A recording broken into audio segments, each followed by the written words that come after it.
আসসালামু আলাইকুম। আশা করি সবাই ভালো আছেন আর আমি আলহামদুলিল্লাহ অনেক ভালো আছি। তো এইদিকে দেখুন, এগুলো হচ্ছে বাঁধাকপি আর ফুলকপির গাছ। আমি এভাবে ছোট ছোট পটে বসিয়ে রেখেছি। তো ওগুলোকে এখন আর রোদে আনবো না, পরে নিয়ে আসবো।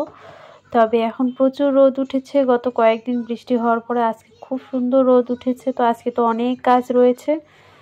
আর দেখুন, এই 2 দিনে যে সবজির খোসাগুলো জমেছে সেগুলো নিয়ে এসেছি। এই যে এখানে দেখুন, এখানেও রয়েছে অনেকগুলো। তো সবগুলোকেই রোদে দিয়ে দিলাম, একটু শুকনো হলে ভালো হবে। বেড তৈরি করলে তাহলে আর বেশি গন্ধ হবে না সেরকম। আর এদিকে হচ্ছে এটা মুরগির যে মানে ময়লাটা হয় আর কি, সেটা নিয়ে এসেছি। এটা কোনো একটা গাছের গোড়ায় দিয়ে দিব, বিশেষ করে লেবু গাছের গোড়ায় আমি দেই। আর আমি তো বাগানে এসে একদম অবাক হয়ে গিয়েছি যে আমার বাগানে যেমন একদম বাগান ভর্তি ফুল ফুটেছে, সেরকম একদম ফুলের ওপর মানে দেখুন প্রজাপতির যা আনাগোনা, মানে শব্দ, যা একদম ভনভনিয়ে শব্দ উঠে গেছে। খুব সুন্দর প্রজাপতি, আর মানে কি বলবো, এত সুন্দর হয়ে প্রজাপতিগুলো গাছের ওপর পড়তেছে। মানে রোদটাও খুব মিষ্টি লাগতেছে, খুব একটা কিন্তু গায়ে লাগতেছে না। আবার দেখুন, আর এরকম রোদের যে উজ্জ্বলতা, তার মধ্যে ফুলগুলো তো খুব সুন্দর একটা চমকালো ভাব লাগতেছে, কারণ প্রত্যেকটা গাছেই খুব সুন্দর ফুল ফুটেছে। আর সঙ্গে রয়েছে প্রজাপতি, আর সবগুলো প্রজাপতি ফুল থেকে মধু সংগ্রহ করতেছে, এবং ফুলের সৌন্দর্যের কারণেই হয়তো বা আমার বাগানে এত প্রজাপতির আগমন। আর খুবই ভালো লাগতেছে আসলে, মানে মনে হচ্ছে যেন যদি পুরো বাগানটা ফুল ভরে থাকতো, তাহলে এভাবেই প্রজাপতির আনাগোনা থাকতো আমার বাগানে। যাই হোক দেখুন, মানে আমি নিজেই খুব মানে ফুলের সৌন্দর্যে একদম মুগ্ধ হয়ে যাচ্ছি, কি বলবো। বৃষ্টির পরে এই গাছগুলোকে এত সতেজ লাগতেছে, মানে বৃষ্টিতে একদম ধুয়ে গিয়েছে সব গাছ, ময়লা সব ধুয়ে গিয়েছে, আর খুবই সতেজ হয়ে উঠেছে। যদিও বা বৃষ্টির কারণে অনেক ক্ষতিও হয়েছে, যেমন গাঁদা গাছগুলো অনেকগুলো শুয়ে রয়েছে, নষ্ট হয়ে গিয়েছে।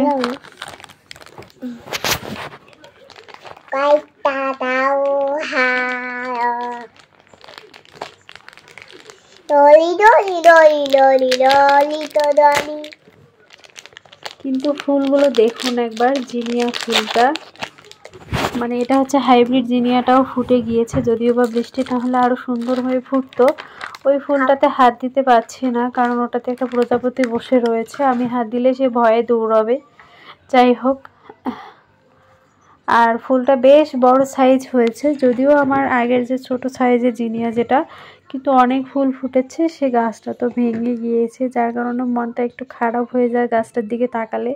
তবে তারপরেও যতগুলো ফুল রয়েছে দেখলেই কিন্তু মন ভালো হয়ে যায়। আবার ফুলের সৌন্দর্যও যেমন, মানে যতগুলো ফুল ফুটেছে, শুধু মনে হয় যে ওই ডালটা থাকলে আরও বেশি সুন্দর লাগতো। দেখুন এখানে একটা ডালের ফুল এরকম, আর একটা ডাল ঠিক এরকমই বড় ডাল ভেঙে গিয়েছে। আর এদিকে দেখুন, এই যে গাঁদা গাছগুলো একদম শুয়ে রয়েছে মাটিতে, কিন্তু এগুলো আসলে আমাকে গোড়াতে মাটি দিয়ে সোজা করতে হবে। আর এদিকে দেখুন, এটা হচ্ছে ডালটাই ভেঙে গিয়েছে। তো আমি এটাকে অন্য জায়গায় রিপোর্ট করার চেষ্টা করব, দেখি এটা কি করা যায়। যদিও গাঁদার ডাল এখন মরে না, আর যেহেতু এগুলোতে ফুল ফোটা শুরু হয়ে গিয়েছে, তো এটা ফুল ফোটা শেষ হয়ে গেলে আমাকে আরও গাছ লাগবে। আর সেই গাছটার জন্য আমাকে চারা তৈরি করতে হবে, মানে কাটিং থেকেই চারা তৈরি করলে খুব বেশি ভালো ফুল পাওয়া যাবে। তবে এই ফুলগুলো যখন নষ্ট হয়ে যাবে তখন কিন্তু চারা এমনি এমনিই হয়ে যাবে, কারণ ফুলগুলো যখন বীজ হবে, সে বীজগুলো পড়লেই তো চারা হয়ে যায়, তখন মূল শীতের মধ্যেও আমি গাছটা পেয়ে যাব, ফুলটা পেয়ে যাব। যাই হোক, আর এদিকে লাউটা দেখলাম, কেন জানি না গ্রোথটা থেমে গিয়েছে, লাউটা মনে হচ্ছে আর বড় হবে না। তো হ্যাঁ, এত বড় সাইজের লাউ কে রান্না করবে সেটাই তো চিন্তা করে পাচ্ছি না। যাই হোক, লাউ গাছগুলো বৃষ্টির মধ্যে খুব একটা বেশি গ্রোথ দেখলাম না, লাউ কেটে নেওয়ার পরেও একটা গ্রোথ দেখতে পাচ্ছি না আর কি। আর চন্দ্রমল্লিকা গাছগুলো দেখুন, বৃষ্টিতে মনে হচ্ছে যেন ওরা বেশি তরতাজা হয়ে উঠেছে, আর বলতেছে আমাকে আরেকটু খাবার দাও, আমাকে আরেকটু যত্ন করো এরকম।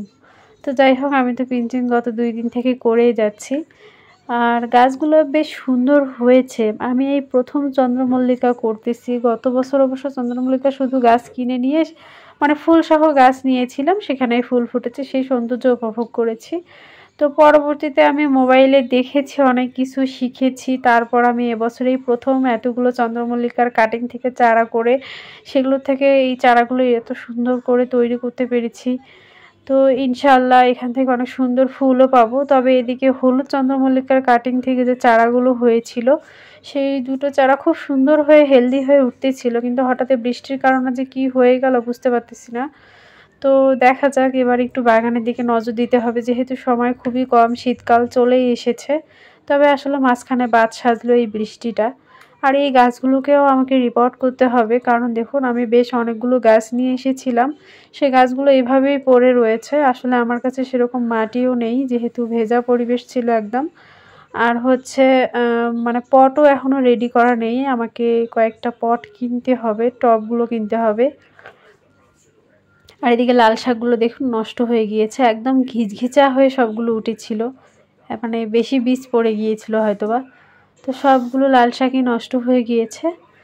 তো আমি তো হারভেস্ট করলাম হচ্ছে কয়েকটা মরিচ তুলে নিলাম। আমার ঘরে আপাতত মরিচ নেই, তাই আমি কয়েকটা মরিচ তুলে নিলাম। আর এদিকে হচ্ছে দেখুন 2-3টে বেগুন আমার তোলার মতো হয়ে গিয়েছে, যদিও বা দেখুন এঁকে বেঁকে টেরা বেঁকা বেগুন। তো এই প্রথম আমার বাগান থেকে আমি বেগুন হারভেস্ট করলাম।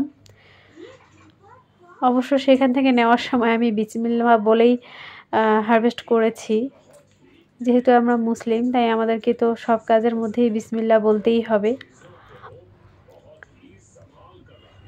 তো মাশাল্লাহ মাশাল্লাহ বেগুনগুলো এত কচি ছিল, মানে কয়েকদিন রাখলে হয়তো বা বেশি পুষ্ট হয়ে যাবে, কিন্তু আমার এই অবস্থায় বেগুনগুলো খুব ভালো লাগে।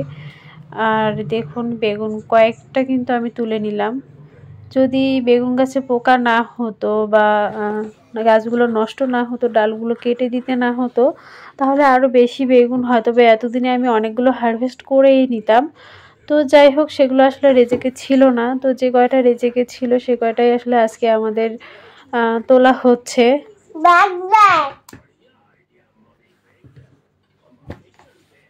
এদিকে দেখুন আমি কয়েকটা বেগুন হারভেস্ট করে নিলাম। আর এদিকে হচ্ছে আমার জীবন্ত ফুলদানি, দেখুন খুব সুন্দর লাগতেছে। কালারটা আসলে মোবাইলে এত সুন্দর আসে না, হয়তোবা দামি ফোন বা ক্যামেরা হলে আরও বেশি সুন্দর হয়ে আসতো কালারটা, কিন্তু আমি আমার ফোনে আসলে সেরকম কালার ভালো দেখতে পাচ্ছি না। যাই হোক, কিন্তু সরাসরি কালারটা মানে জাস্ট ওয়াও, মানে এত সুন্দর লাগতেছে। আর দেখুন কাজের মাঝখানে ভেজাল না থাকলে কি আর কাজের জমবে বলুন। এই যে দেখুন আমার মেয়ের কাণ্ড, দাঁড়ান দেখাচ্ছি, তার আগে এদিকে দেখাই গাছগুলোর অবস্থা। এই যে ইনি সবগুলো ফেলে দিয়েছে, এখন ওকেই বলে দিলাম যে তুমি সবগুলো তুলো, না হলে আমি তোমাকে রেখে চলে যাব। যাই হোক, আর এদিকে কচু গাছ দিয়ে দেখুন লতি বের হচ্ছে। তো এই সময় তো কচু গাছেরও দরকার নেই, লতিরও দরকার নেই, আমি এগুলো আসলে তুলে দিব। আর তুলে দিয়ে একদম ফেলেও দিব না, একটা বস্তা রেডি করে সেখানে আমি রেখে দিব, যাতে মানে বর্ষাকালে মানে গরম দিনে আর কি সেটা খাওয়া যায়। আর এদিকে এই গাছগুলোর অবস্থা এরকম।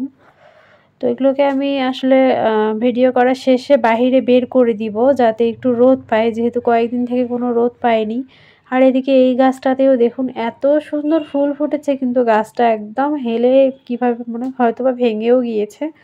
যাই হোক, এগুলো ঠিক করতে হবে আজকে। আর এদিকে দেখুন এই গাছটা নিয়ে আমি সন্দেহের মধ্যে ছিলাম, এখনও রয়েছি।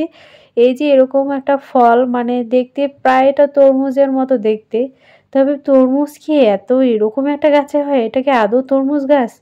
আর তরমুজ এত চিকন চিকন ডালে হয়? আমার তো ভাবতেই অবাক লাগতেছে। যাই হোক, এদিকে দেখুন গোড়ার দিকেও দেখলাম, আমরা গাছটার জন্য আসলে ভালোভাবে ভিডিও করতে পারতেছি না। এই যে এখানে একটা, আর এইদিকে হচ্ছে ডালগুলো গিয়েছে, আর এদিকে অনেকগুলো হয়েছে, যেটা আমি বারান্দা থেকে মাথাটা উঁচু করে দেখতে পারি। তো এগুলো কি আদৌ বড় হবে? এগুলো কোনো কিছু খাওয়ার জিনিস না, এগুলো কি ফল আমি নিজেও বুঝতে পারতেছি না। কেউ যদি জানেন তাহলে প্লিজ জানাবেন যে আসলে এটা কি গাছ।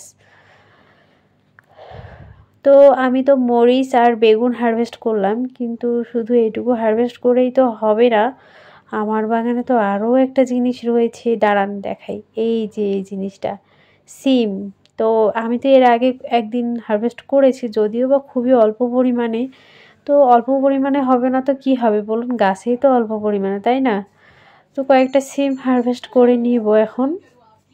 সিমগুলো বেশ পুষ্ট হয়েছে, যদিও বা সাইজে বড় হয়নি, আসলে গাছগুলোও ছোট আর খাবারও সেরকম দেওয়া হয় না। আর জৈবতে করতে গেলেও জৈব সারটাও তো আমি খুব একটা বেশি দিতে পারি না, আমার কাছে সাফিসিয়েন্ট কোনো গোবর বা কোনো কিছুই নেই। সবজির খোসার মধ্যেই গাছ বসিয়েছি, আর হচ্ছে মাঝে মাঝে মানে এর আগে সর্ষের খোলের ভেজা পানিটা সেটা হচ্ছে 2-3 দিন দিয়েছি, যাই হোক আবারও ভিজিয়েছি, তবে বৃষ্টির কারণে দেওয়া হয়নি। তো এবার দেওয়ার চেষ্টা করব। আর বৃষ্টি হলে তো 3-4 দিন আর গাছের গোড়ায় মাটি শুকনাই থাকে, পানি না দিলেও চলে। তো আমি বেশ অনেকগুলো সিম হারভেস্ট করলাম, তো ভালোই মোটামুটি একটা হারভেস্ট হয়ে গেল আমার।